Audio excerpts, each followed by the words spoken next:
এই ভিডিওটা এডিটিং করতে গিয়ে আমার অনেক বেগ পোহাইতে হইছে।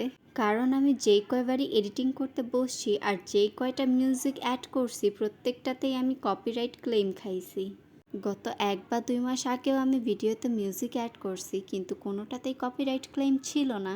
হয়তো ফেসবুক আর ইউটিউব কমিউনিটিতে নতুন কোনো রুলস অ্যাড হয়েছে যার কারণে মিউজিক অ্যাডই করা যাচ্ছে না। এমনকি মিউজিক সহ ভিডিও আপলোড করার সাথে সাথেই কপিরাইট ক্লেম দিতেছে। মিউজিক অ্যাড করে কপিরাইট ক্লেমের শিকার হয়ে এখন নিজের ভয়েস ওভার দিতে বাধ্য হয়েছি।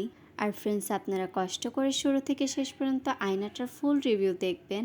আর যারা যারা আয়নাটা অর্ডার করতে চাচ্ছেন অবশ্যই আমার Facebook page art and craft by আতিয়াতে যোগাযোগ করবেন।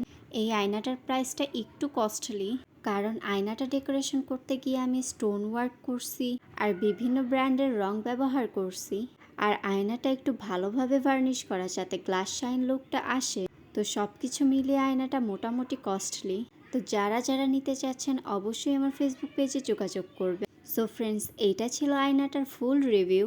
এটা হচ্ছে আয়নার ব্যাক পার্ট আর এটা হচ্ছে আয়নার ফ্রন্ট পার্ট। আপনারা স্কুল কলেজ ব্যাগ বা পার্সে ইজিভাবে ক্যারি করতে পারবেন। So friends, thanks for watching. ভিডিওটা ভালো লেগে থাকলে অবশ্যই লাইক, কমেন্ট আর শেয়ার দিয়ে রাখবেন। আর অবশ্যই আমার ফেসবুক পেজ আর ইউটিউব চ্যানেলটা সাবস্ক্রাইব করে রাখবেন। সবাই ভালো থাকবেন, সুস্থ থাকবেন। আল্লাহ হাফেজ।